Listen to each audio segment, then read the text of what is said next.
Squeak. Good morning, all. Happy Friday. Good to see everybody. Is everybody here? We're 73. And there's some rock fans. There's Rockfies coming in at 10. Good to see you guys.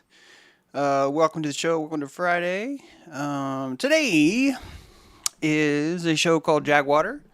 Some of you might be wondering what the word JagWater means. And it's a jaguar in the water. And sometimes that's what you get. I'm not muted, am I? No, everything's good. In fact, is this thing working? Nope. No, wait. Yeah, that thing's working, but you got to go to this. Is this thing working? Nope. Go to this. Is this thing working? Nope. This? Nope. Nope. All right. Got to foolproof that. I will. I got a potpourri of topics today, and I'm going to start off with something that's kind of made me have some thought about something, and that thought is Elliot.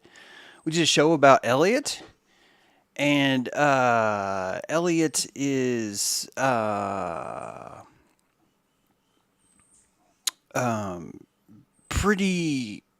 sorry, I'm just reading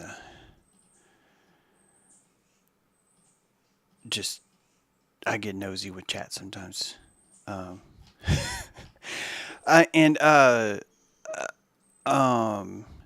lot more fun when you tell people they're banned from chat. So good.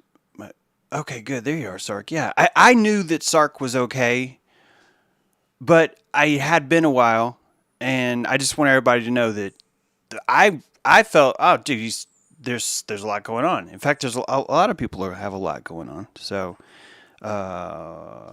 see, Catherine is now in, it's either Roanoke or Salem. I think it's Roanoke.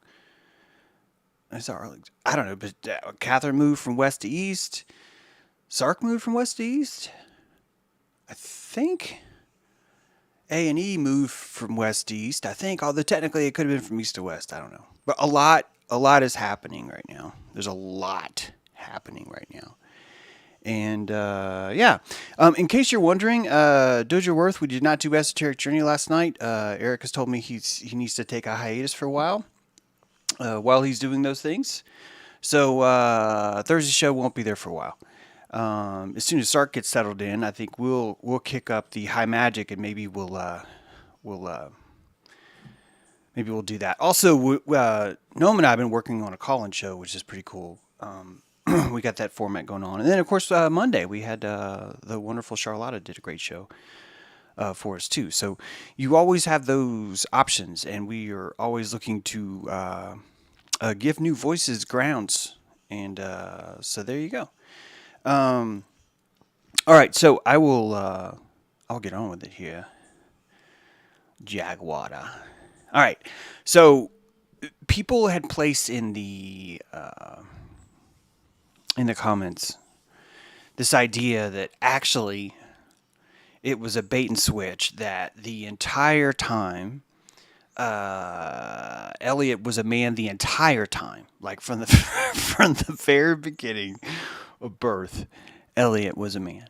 And when I first heard this, I was just kind of like, okay, that's just fucking ridiculous and crazy amount of extra calories to put into something. You guys make no sense at all. However, it came from some voices that I have a lot of respect for, but it came also after I did all this work on the episode itself, which was Wednesday. And if you missed that, I recommend you check it out. We moved through it's fitting that we went from abortion right into this, because there's a right to self-mutilation kind of underlining point here that I was trying to drive home.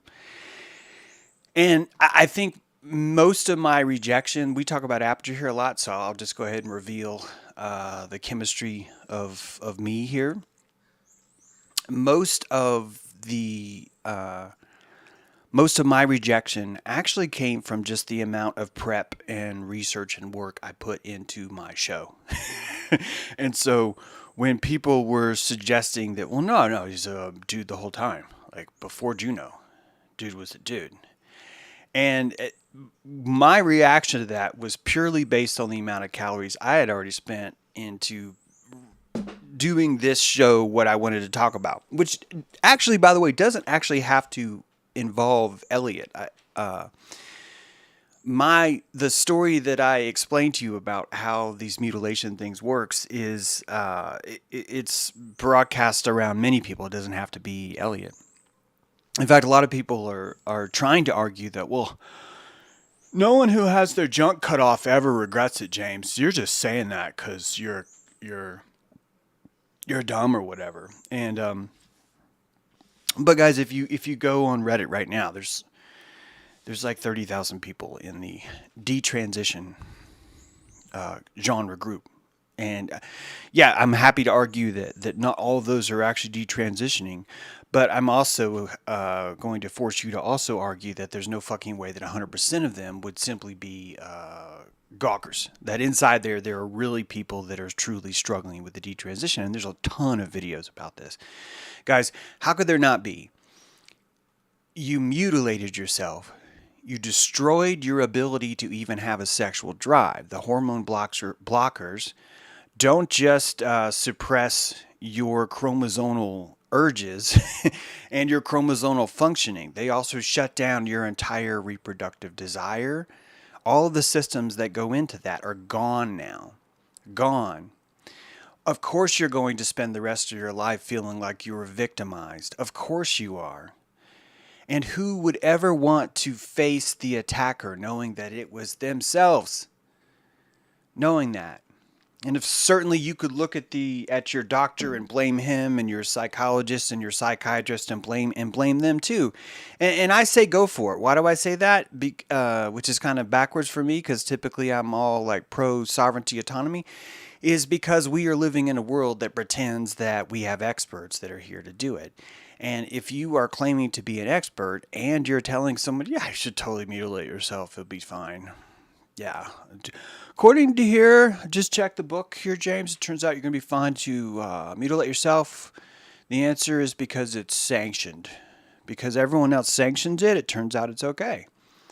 So yeah, you can cut your schlong off, but you can't cut your arm off, James. No one else is doing that yet. Okay, until everyone else is cool with people cutting off their arms, it's now unhealthy for you. But the moment that one person does it, well, you're fine. You're totally good to cut off your arm then, and that to me really accents the whole issue with kind of where society is now, right? And I don't want to go back into Wednesday's show as much as just to say that all of us resist ideas, and most of the resistance that we have to these ideas come from the amount of calories that we already put into the ones we had before. And I am guilty of that too. And plus, to be fair to my strife here, it's kind of hard when your point gets shit on by a theory that no one can prove, right? Well, no, none of this is. It felt to me like, hey, your show isn't valid because dude was a guy the whole time. And that doesn't work either. Now, I'm not even saying that people that said that even thought that. I'm just trying to explain how the chemistry works when it comes to what we're willing to admit, what we're willing to not admit, but what we're willing to be open to, right? What new ideas are we willing to be open to? And those will always, always be based on the amount of calories that we put into those ideas corners, and the amount of budget that we have right now to move along, basically. That's kind of the gist there. So, regardless of who you think this person was first, regardless of all those things, and I admit, if this was a dude the whole time, freaking pretty caloric, I gotta say. I predict that Elliot will just simply disappear. That this will quickly become a kind of a lame, weird, creepy thing. And even noticing the amount of color missing from this person's skin now. For the just the sheer lack of life there. It's going to be a big turn for them, and this is like a new battlefront, a new frontier. When I say frontier, I don't want, as I said, I don't want to stop any kind of freedoms, any kind of, not freedom isn't even the word, but if someone wants to mutilate themselves, I think they need to be able to mutilate themselves. There's this rumor that you're a success in life if you go through life and nothing bad ever happens to you. And I don't believe that rumor. I don't. I get shit from people all the time that are like, well, if you're advocating that we shouldn't help the government, then the government's just going to come and take your stuff, and then you're going to be suffering because the government took your stuff. And I'm like, no shit, dickbag. Duh. I know. That's why no one's saying what I'm saying. Because I know that. It's called price. That's the price of morality. Morality's not free, right? You don't get to feel moral because you agreed with everyone else because they sanctioned the mutilation of this part but not that part. There's not morality. There's none. There's no morality there at all. He was cuter as a girl. Yeah, he probably was. Of course, to be fair, Dr. 3W Sal 3M, it was presented that way to you too. And when you really want to break down why all this is happening, I think that the limitations of the human body, and I love the human body, but the limitations of its age, of its mutability, of its herring issues, of all of those things, I think are just another vital part of the vitriol that's here. And the striving that we have to modify our bodies is the same striving we have to leave our bodies, is the same striving we have to fix our bodies, to put too much food in, to not put enough food in, to put too many drugs in, to not put enough drugs in, to put things that we thought were medicine in, to not put things that were medicine the entire time in. That the entire avenue of the body is just vital for this vitriolic process that you and I are going through. And I have more trust in the person's ability to epigenetically slaughter their own self than I do in the government trying to dictate to them what they should or shouldn't do. That's literally how little faith I have in the government.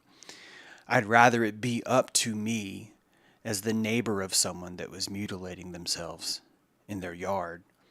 I'd rather it be up to me to make that expensive for them. I'd rather not say, can we call an ambulance and put them inside and take them away? I don't want to do that because every time we take someone away, they come back worse, not better. And that's because we delegated that responsibility because we didn't want to mess with it. And you have two choices. You don't have to mess with your neighbor who's mutilating himself. You could move. You could find a place where no matter who moves in next to you, there's no fucking way you would ever be able to even see them mutilating themselves. Well, that's going to take a lot more money. I know. It's the power of your immune system, right? Your immune system expresses itself in the property you have. Your immune system expresses itself in the safety features built into your car. Your car is your immune system, isn't it? Your bank account's your immune system. Your piece of property is your immune system. All the contracts in your desk is your immune system. All the bills you have, all the debt you have, that's also your immune system. So I'm glad this shit's happening. I think it's helping us find our stainlessness more. And I do believe that the quest for body escapism, which maybe isn't the exact word to fit into this, will ultimately lead to us finding more etheric skin. And you have to have faith in the process. And I don't have faith in humanity. I don't. No offense, humanity. But I don't. It's not that I have faith in you. It's that I have faith in the system that causes the human to be here. I have faith in the vitriol of what's here. and the lessons as they come. And if I see someone take 2 steps back, that doesn't mean that the entire system is fucked and we have to destroy it all. No, because that's not actually having faith in this process that's running around. You know, it could be okay that the government doesn't say yes or no to something, and it's still bad. That we don't need the government to come in and reaffirm and tell us that it is bad or tell us that it's good. Right? And we're doing that right now. People are still freaking out. Government's trying to tell us what to do with our body, and they're trying to tell us what to do with our body because they overturned the ruling that said what government can and cannot say about who can do what to their body. And it's just, when you look at it, really stand back just a few feet, you're like, holy shit, you guys are the same. You're both insisting that SCOTUS be your moral teacher. And that if you do something wrong, it's SCOTUS's fault, not yours. As if we can show up to God and say, hey, I was just following what SCOTUS said. Yo, man. SCOTUS said this was moral. SCOTUS said this was immoral. I just follow SCOTUS. I can't help it if we got the wrong justice in. You know? This is January 6th, baby. That's what happens when you don't get the right SCOTUS in. And so we end up leveraging government itself, right? To bequeath our morality. And it bequeaths our responsibility because we get to say, look, man, this is just the law. And you really think God's going to buy that? Let me put it this way. If God does buy that, God has no respect for you, and he's just fronting you. He's just telling you, yeah, you're right. Poor guy. If only SCOTUS wouldn't have done that, you could have been moral. No one's buying that. No one's buying that but us, right? No one's buying that but us, I should say. So, 2 sides of the coin, Debbie. Let me see. There's self-mutilation. There are levels to this shit. Yeah, there are. It's interesting. The DSMV tells us those levels, Phil. It actually says, look, man, you can mutilate yourself as long as it's socially sanctioned. I'm really not even exaggerating when I say that. The DSMV says that. It's only self-harm. If it hurts yourself, it's still not self-harm. If it's publicly sanctioned. If it's socially sanctioned, it's not self-harm. Right? You pierce your ears, same thing as chopping your dick off. That's what the DSMV is telling you. Hey, pierce your ears. Cut off your penis, turn it inside out, take the side of your ball sack, sew it inside, create a fake vagina. Same thing. Right? Slippery slope. Except for there's no lubrication anymore. You've shut down your entire system. There's no lubrication anymore. So it's not a slippery slope. It's a dry, chafing slope where there used to be hair. If you want to jump down 2 stories, you must be allowed to. Yes, Alexander Lightwater. Yes. And it's funny because we do that for war already. Not only do we do that for war, we hand out uniforms. We're like, but before we do that, let me give you this uniform. I need you to be in this uniform first. So we've been doing this the whole time. I'm not actually asking us to change anything. Simply want us to just be more honest about what we're saying to each other. That's all. Make sure there's no more comments on that. What's going on is a medical nightmare. Yeah, but medicine itself is just a nightmare, really, if you look at it. Right? Like, just if you look at what medicine actually is doing right now. The whole thing's a nightmare. Desperately seeking a mutilator. I agree. These assholes are just trying to make even more money on the transition and the detransition. You become a lifetime subscriber to hormones. Elliot is a lifetime subscriber to hormones. And I say lifetime because Elliot cannot change his mind. You can't change your mind. And you're going to look at some insane man, bear, pig, page stuff come up if he does change his mind. There's just... It's a limited slate. It's a limited slate. It's a spell. If it is, it's a self spell, isn't it? If it is, it's a self spell. It's invoked on the self. People were already primed to feel uneasy. They just need what's fashionable to tell them what the problem is. This is the same thing we have with diet, same thing we have with all kinds of medicine. You don't have a problem with what you eat. What you have is acid reflux, see? And acid reflux affects 28% of Americans out there. It's like, did you say 28%? Oh my God, I thought it was my diet, but no. No, if it's 28%, then that's like a legit statistic. Yes, you're right. Your acid reflux is natural. And so is Prilosec OTC.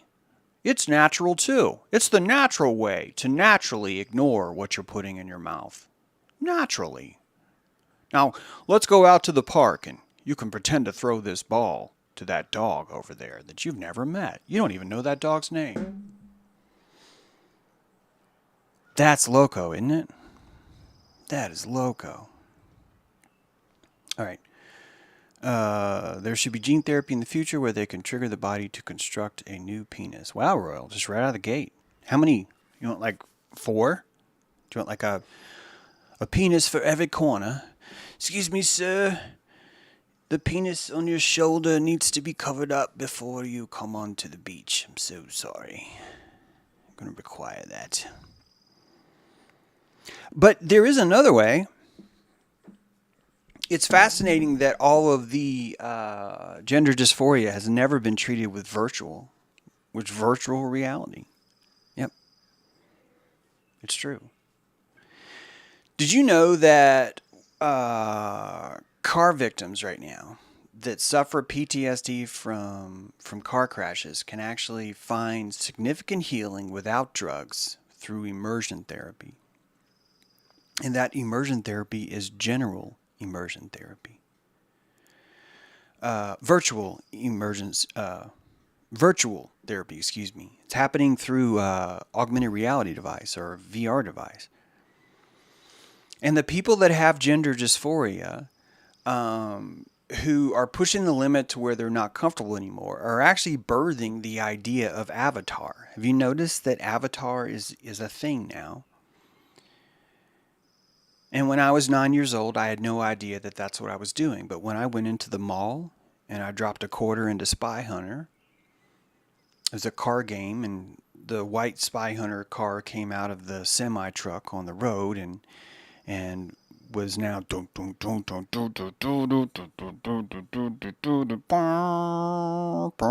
and you're driving down the road and you're shooting things. You got oil slick, you got smoke screen, and you got I guess it was missiles. And when I was 10, I was obsessed with Spy Hunter, and I was calling the egregore of the Avatar. I was bringing it into this world. I was bringing it into this world because I was able to escape my body and place myself into a Aston Martin. And that I became that Aston Martin. I wasn't the driver even. I was the car itself. And the only way I could even manifest myself into a car would be using this virtual dream technology, virtual reality. All it's really doing is putting pixels to your imagination. It really is. That's really what it's doing. The internet itself will eventually just simply be pixels of your imagination. Right now, it's not quite your imagination because the technology is not there. Right now, it's someone else's imagination, and you get to choose which someone's imagination you want to be a part of. You can be Spy Hunter. You can be RoboCop. You can be Street Fighter. Right? You can be Qbert. Remember Qbert? Pretty cool dude, right? Qbert had a serious goal, right? He had to land on all those squares. Couldn't fall off. Sometimes balls would fall on the squares, and you had to predict where the ball was going to come and get out of the way. Xenophobe? No. There's one with a Z where you were a triangular ship. It's one of the first, what looked like a 3D game. Millipede, Centipede, Galaga, right? Oh, don't even get me started on Super Pac-Man. Holy shit, I love Super Pac-Man. All of these things were avatars. You could join and become that avatar. And now we have movies about avatars. Everyone understands what an avatar is. There's a programming language built strictly for avatars. Strictly for that. I can write a program that tracks my facial movements now, and it will place those movements on an avatar, on another creature. It's a virtual puppet. And the same kind of thing isn't just for entertainment, that you can place someone inside a virtual car and recreate the virtual accident, and their PTSD will go away. Why? Because they have conscious choice of the trauma. It's a conscious witnessing of the trauma. They're witnessing themselves having the trauma again, and it allows these things to heal, which means anyone with gender dysphoria who invokes the magic of Avatarism is going to find an opportunity to heal. Did I say they will? No, I'm saying they have an opportunity to. It's the same thing with PTSD and with a crash victim. You have the opportunity to grow or do something from this or with this. So I get the whole fear of transhumanism. Keep fearing it. Keep freaking out. Whatever. I get all that. And I also need you to know that this idea of avatarism is really, at its core, shamanism. Did you hear me? The transhumanism is shamanism. Oh, that's got to suck, right? I can just hear 1,000 downvotes hitting at the same time. But the transhumanism is shamanism invoked in technology. And the only reason why that might be hard for some of you to see is because we want to believe that technology itself is evil. And why do we want to feel that way? Because we want to insist that man is not natural, therefore everything he creates is evil. And really at the root of why you don't want to think man is natural is because the moment we considered man to be natural is the moment that we knew that man is living in nature. And if man's living in nature, that means there's predator. And if there's predator, that means predator's in the room. And so at the very heart of man calling himself unnatural is man's desire to run from predator. And as long as we're doing that, we're going to look at all of our technology. Anything that empowers us, we're going to consider to be bad. And there will be a whole host of YouTube posts telling you how bad and evil and Luciferian it is. And it is. It's not even taking it away. Because from that aperture, from that perspective, that's going to make sense because you're trying to maintain the illusion that you're unnatural, which means you're trying to maintain the illusion that you are not a part of nature, which means you get to maintain the illusion that there's no such thing as predator because you are not in nature. Damn, James, just when I thought I had it almost figured out. I know. It's the bad news, bipolar bear, is that most of the time you're going to find that morality is its own island. And that if you really want to be true to what you consider the right decision, you're going to spend a lot of time alone. And you're going to spend a lot of time scratching your head going, oh, you guys think that's bad? Oh. But this lady, it was like a 40 car pileup on the interstate in Chicago during a blizzard. It wasn't like in Chicago, but it was outside of Chicago. And like 2 semis actually fell on top of the hood of her car. She was crushed down to such a degree where there was no physical way for her body to exit the vehicle. She had to be cut out of this can. Her baby survived the whole thing, but she can't even walk anymore. She's just like freaking out all the time. The slightest pin drop, she cannot even handle going anything over 25 miles an hour. She starts to hyperventilate. And the people that fear transhumanism would tell her, well, you need to take drugs. I mean, take drugs. Just take drugs. Here's some drugs. Here, take this drug. Take this drug. Take this drug. And the shamans are going, stop taking drugs. Let's go back. Let's go back to the accident. And how do you go back to the accident? How does the shaman do it? He enters a dreamtime state with the patient, doesn't he? He takes his witness, which is so electrically powerful that it has a passenger seat. And what are you doing when you're handing someone the VR device? You're like, hi, this is Jones. We've reconstructed the accident. according to the deposition from the fire department. And we've, now that that action has been reconstructed, we can put you inside that accident again. Now, we've tailor-made your car, tailor-made how the semis hit.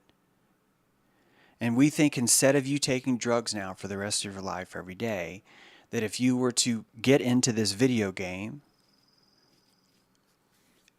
and I'm going to go in there with you, says the shaman, that we can fix this.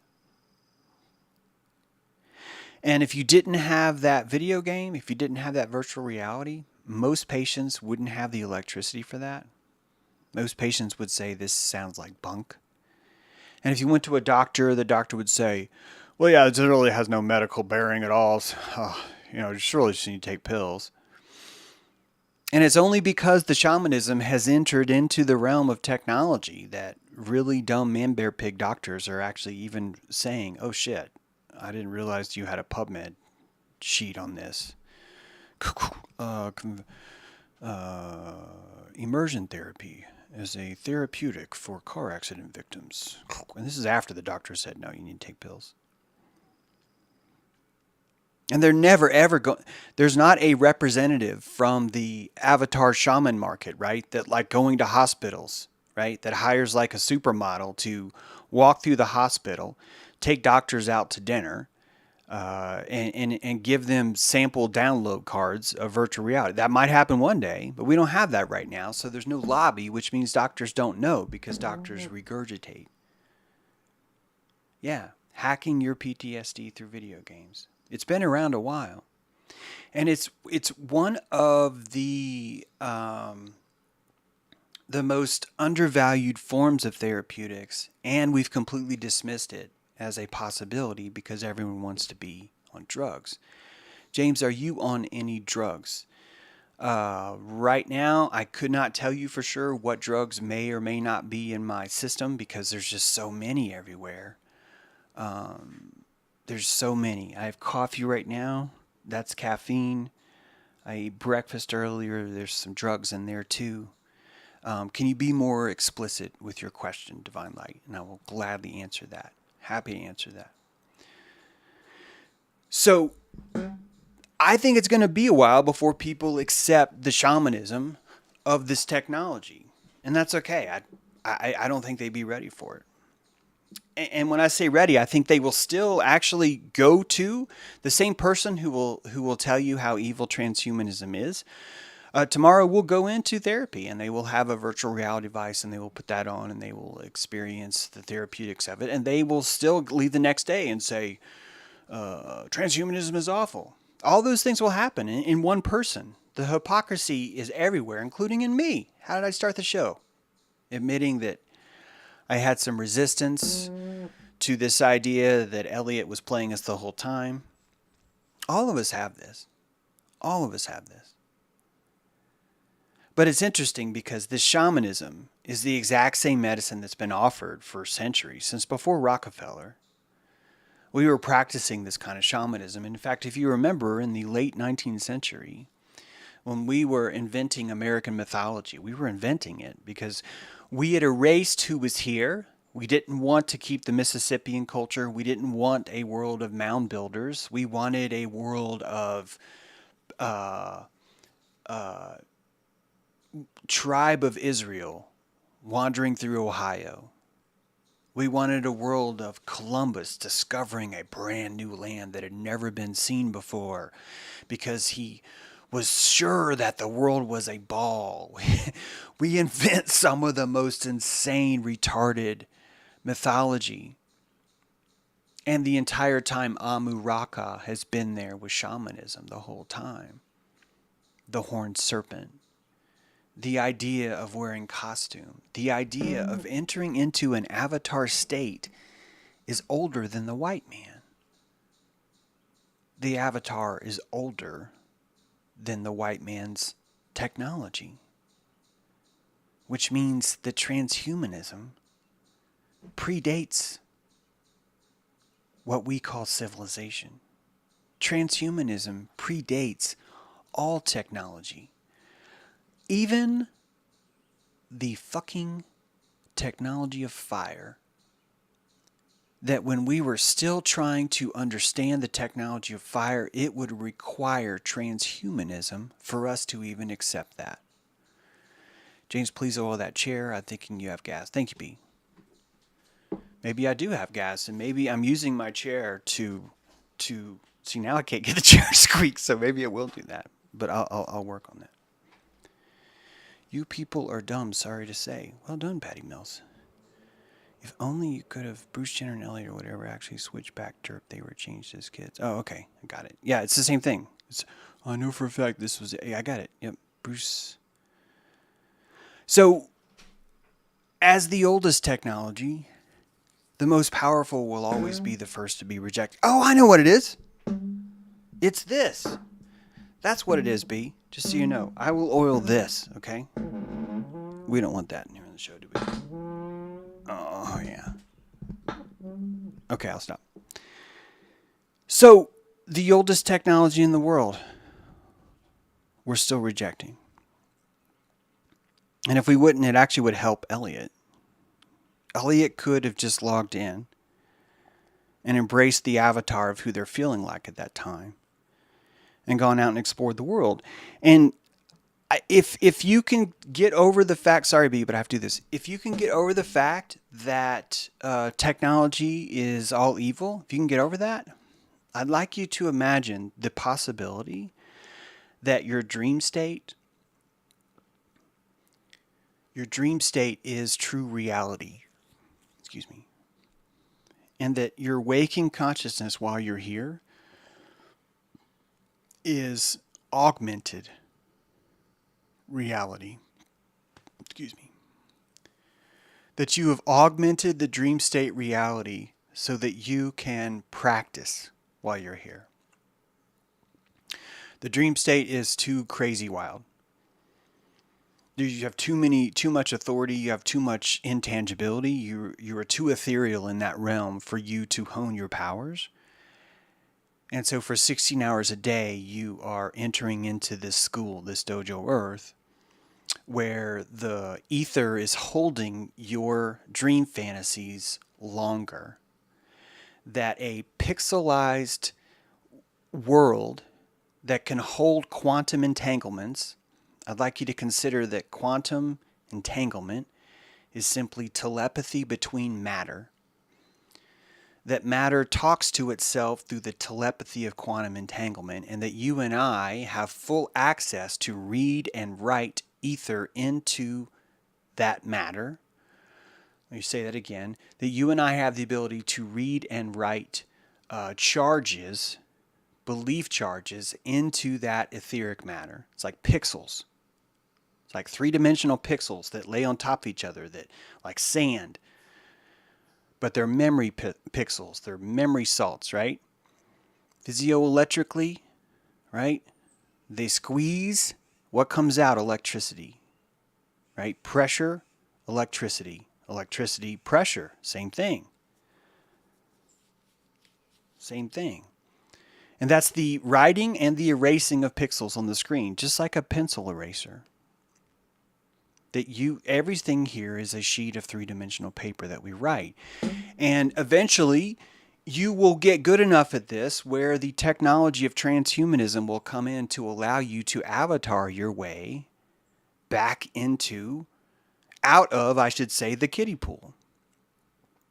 And that you will utilize transhumanism to jack back into your dreams and have a waking dream state in this world right now. Which means you will emerge into unaugmented reality. People ask all the time, is this a simulation? And the answer is not really. It's an augmentation, not a simulation. Augmented reality is when you take reality and you superimpose something etheric on top of it. And how well you impose that on top of it makes it look like it's a part of reality. When you're watching a football game, we have the technology now where the line on the field is drawn and it's drawn underneath the players. And if you're looking at the TV screen, you're like, holy shit, it looks like it's underneath the player. It's been augmented. It's not a virtual football game. It's an augmented game. And I'm telling you that you're not living in a simulation. You're living in an augmentation. And probably, just a theory, probably that augmentation, probably the removal of that augmentation looks like your dream world. Now, when I say it looks like your dream world, I need you to keep in mind that not all of us are dreaming on the Dom 1 level. Most of us, when we dream, we take a back seat and we allow the agency of our neurons to finish their strife. That throughout the day, different agencies are competing for control over your psyche. And that at night, when you sit down, they get to resolve who's in charge. And you have this experience broadcast before you, played out, because it has to be played out. These different neuro agencies have to compete, and they create dreamtime structures to have that competition. And because of all your training in this augmented realm, you may not even get very many moments when you're asleep to actually have pure, raw source world at your disposal because of the 16 hours you spent in augmentation and all the trauma and all the dishonesty that you swallowed about yourself and about everyone else around you has to be resolved that night. This is what Don Juan says. Don Juan is reaching something. There are allies in the world, says Don Juan, and those allies are plants. And there are allies in your body, says James, and those allies are your organs, and they work the exact same way. We think in a very materialistic way about our body. So we think, well, the spleen has this job, and the pancreas has this job, and the intestines has this job. And all of those are just fundamental subsidiaries. That the ally itself would not be able to have a alliance with you if it could not convince your reasoning mind, and that your reasoning mind could not convince its crew that this ally was not a necessary part of this augmented realm. So what does that ally do? It presents itself as a liver. It incorporates into you as that liver. And that your beating I am is transhumanating the avatar of all of those pixels, and one of those pixels is conglomerated into a tribe, and that tribe of those conglomerated pixels happens to be called liver. It's a liver. This is the only way, in my opinion, you're going to be able to start to think about this shamanism, because it's really how you heal. We heal our bodies because we have the emotional relationship with the ally in which we want to elicit healing from. Our appendix is a perfect example of this. Appendix is an ally that we're having trouble augmenting all the time. Some of us are not so sure if this ally is really the best for us. Some of us are sure of that, right? Mitochondria.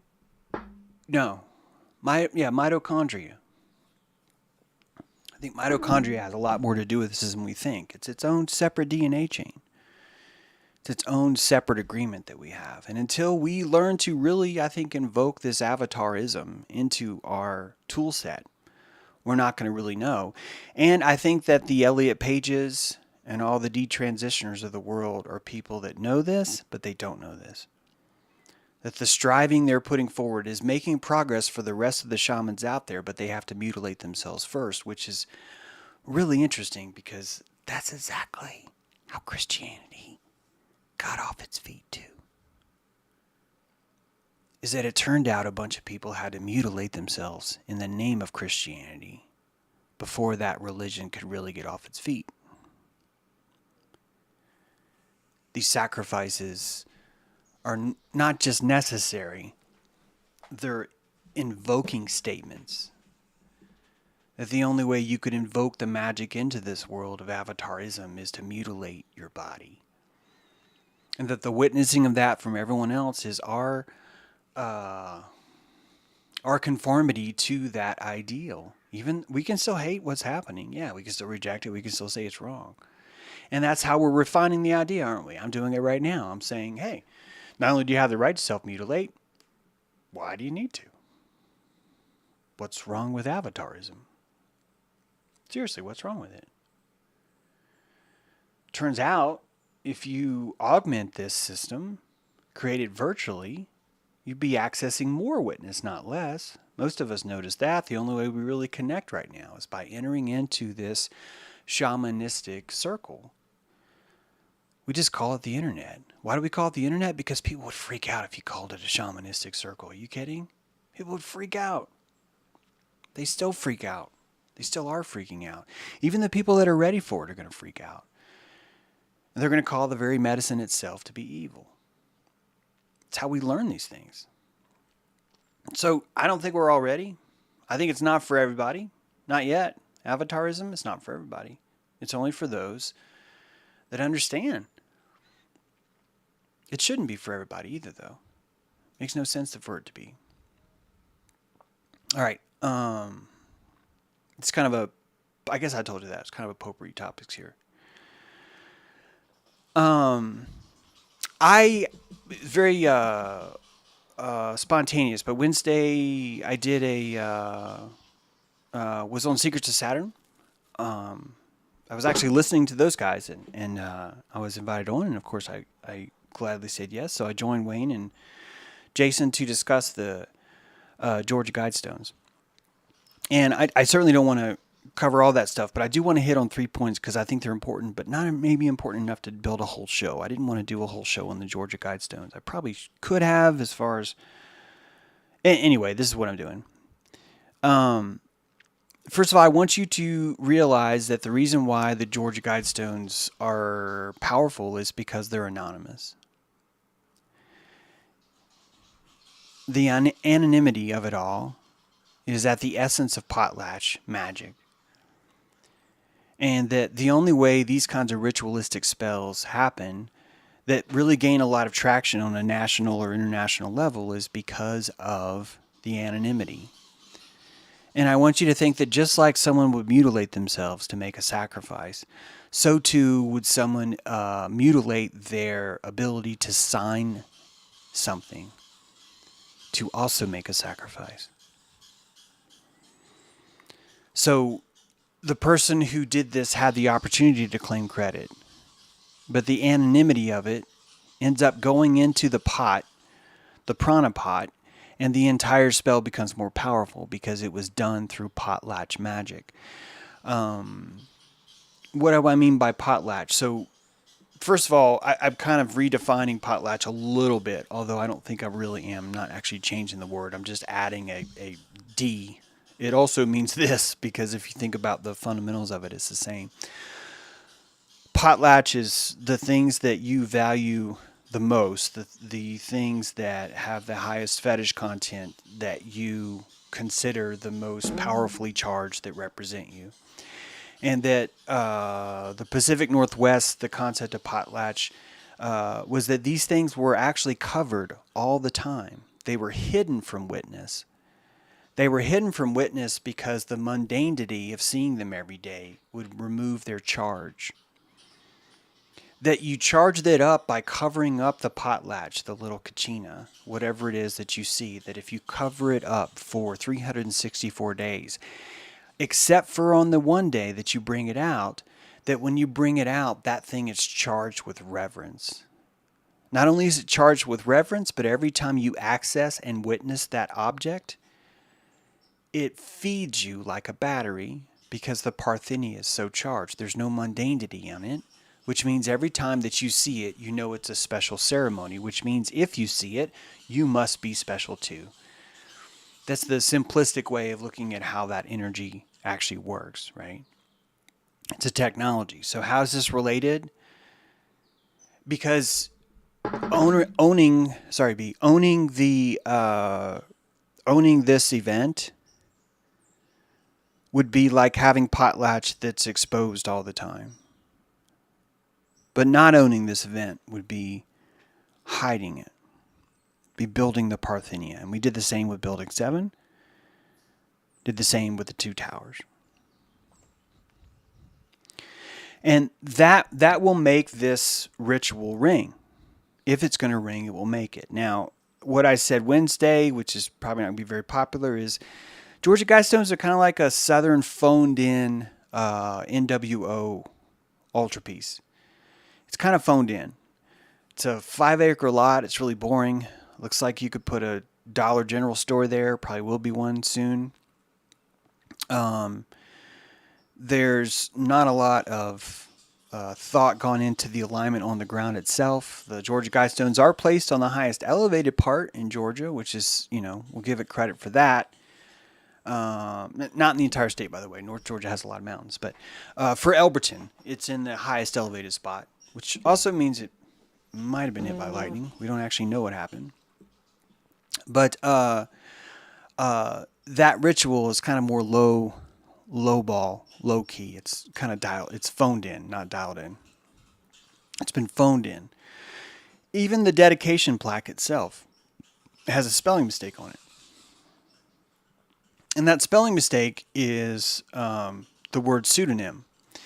It's spelled with an N. It's spelled pseudonym or pseudonine, as Wayne says. Pseudonine is what it says.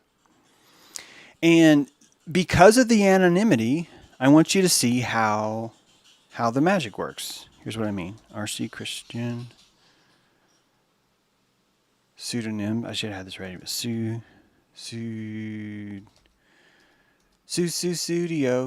I can't even spell pseudonym. There we go. That should be it. What I'm going to do is I'm going to look up. You know what? I think it would be faster if I just do it this way.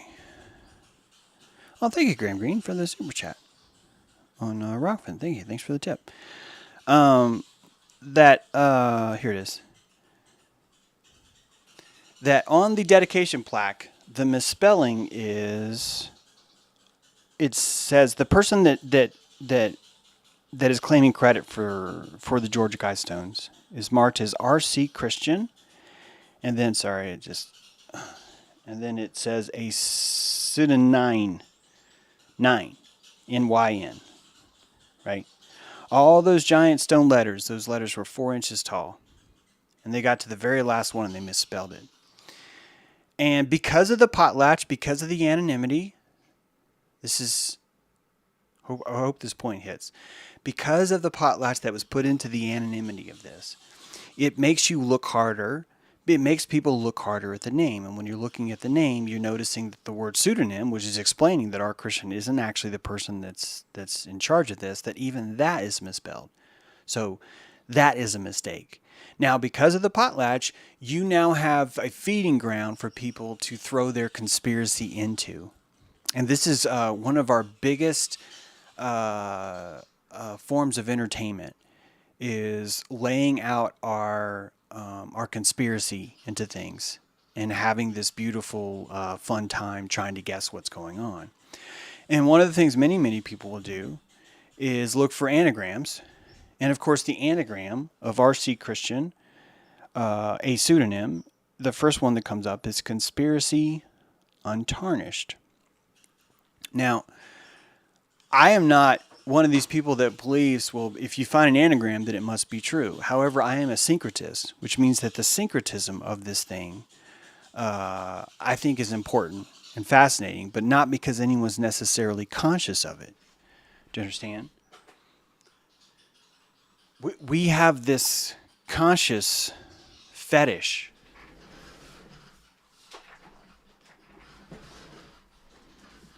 What I mean is we have this fetish for believing that we have to be consciously aware of things.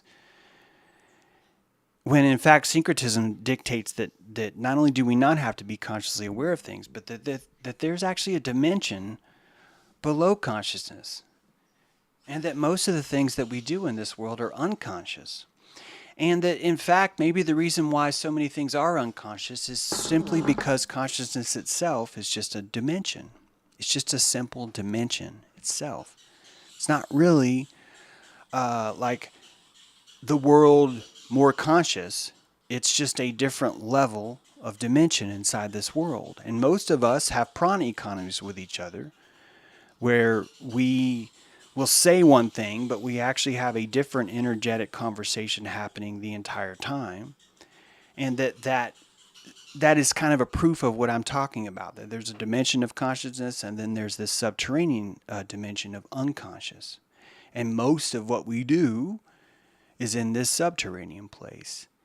And when I say most, it's actually more than most, because we're not even aware of how much we do because of the very definition of it being unconscious, right?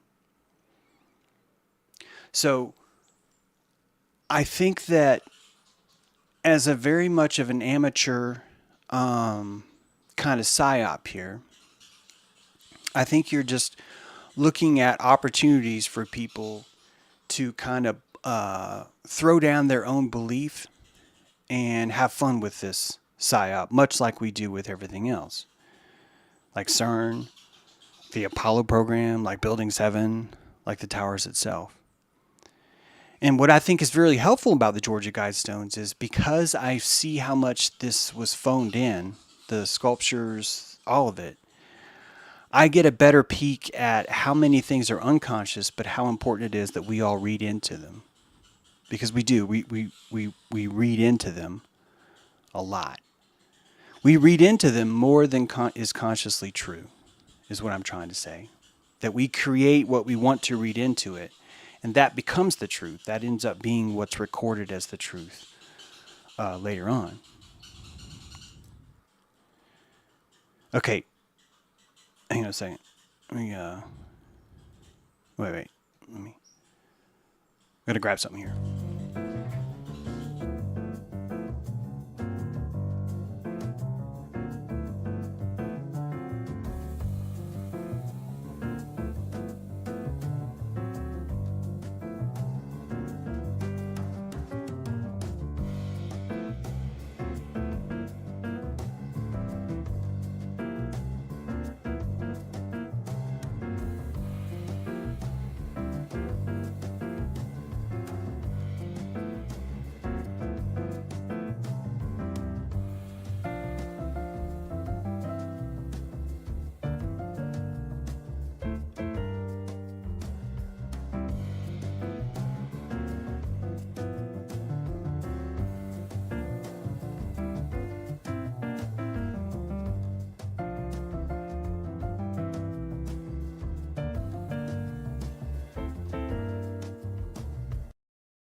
Sorry. I'm back. Thank you. Which brings us back to my next and probably final point. There's this dude named James Oglethorpe. Fort Oglethorpe is a place where I grew up, for example. A lot of historical places are named after him. You've probably come across that name yourself. And well, thank you, Philpott. And I want you to hear what he said. He was talking about the mountain people in Mississippian culture.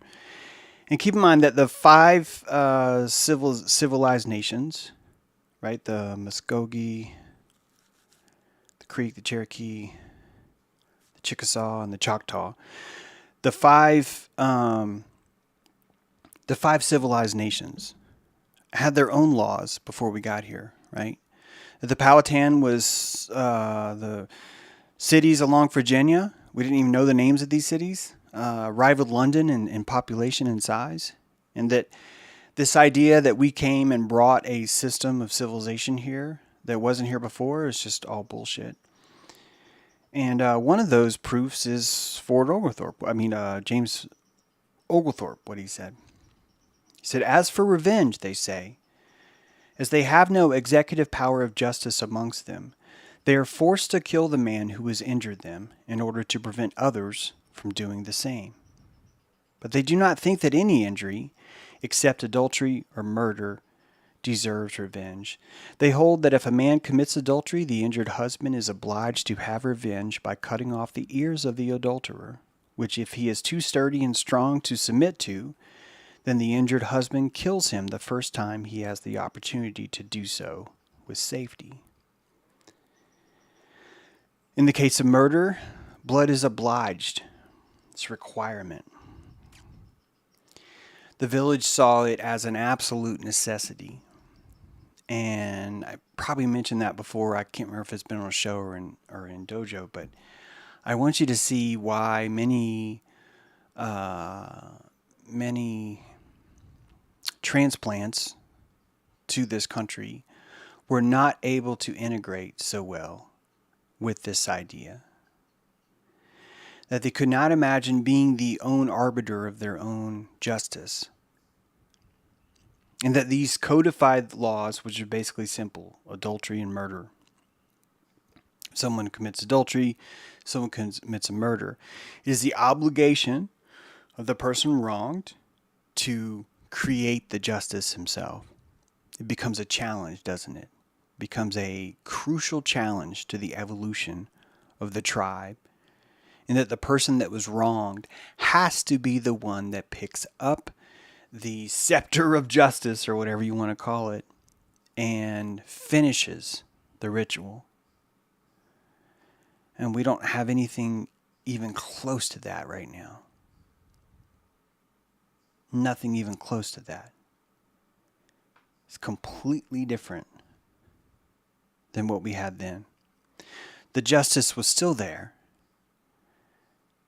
And all of the responsibility, all of the weight was placed on the person who was wronged. And I don't know if you guys can really sit in this point, but I hope you can see just how powerful the Powhatan were. They were so powerful that they considered even its victims to have the strength, the courage, the necessity, and the medicine to invoke their own justice on the person that wronged them or their family. It is profound to think about that. And at the moment we invented this other machine to dispense justice to us is the moment that we lost most of our energy. That we were allowed to surrender these ideals. And we see that same pattern now when we do not slaughter our own food.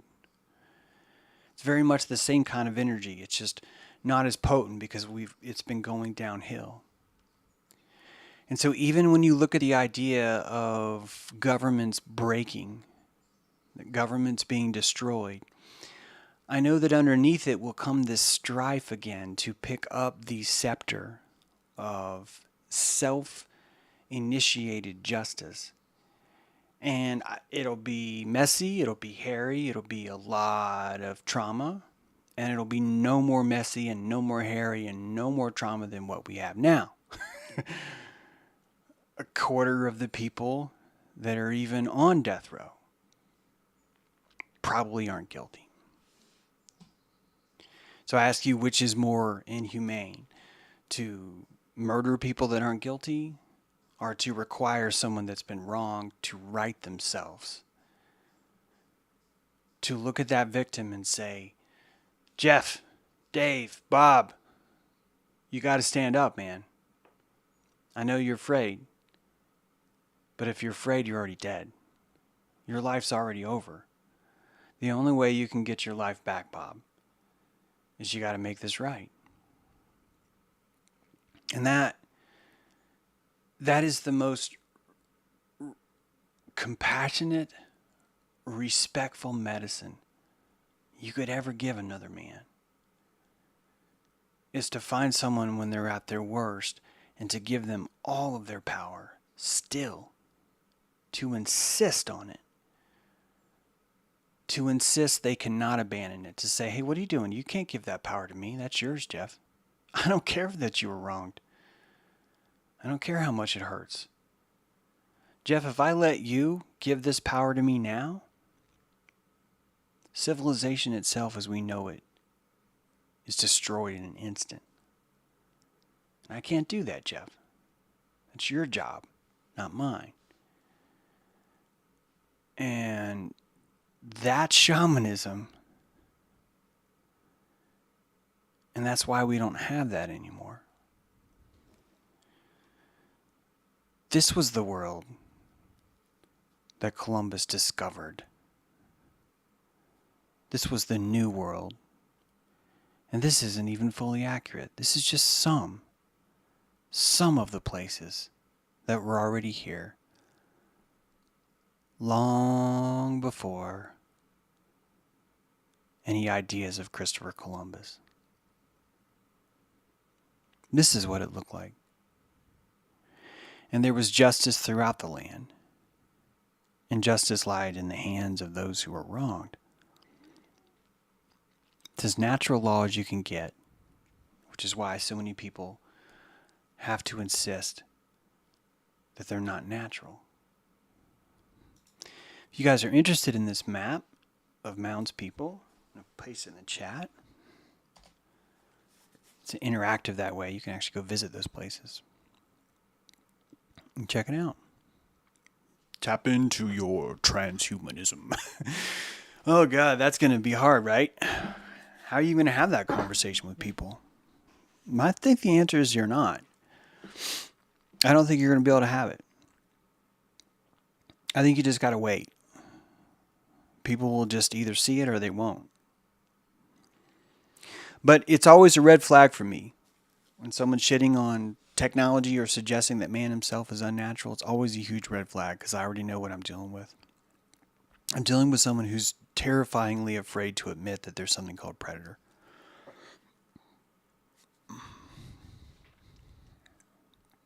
Predator's scary, right? That's what's going to happen. All right, guys.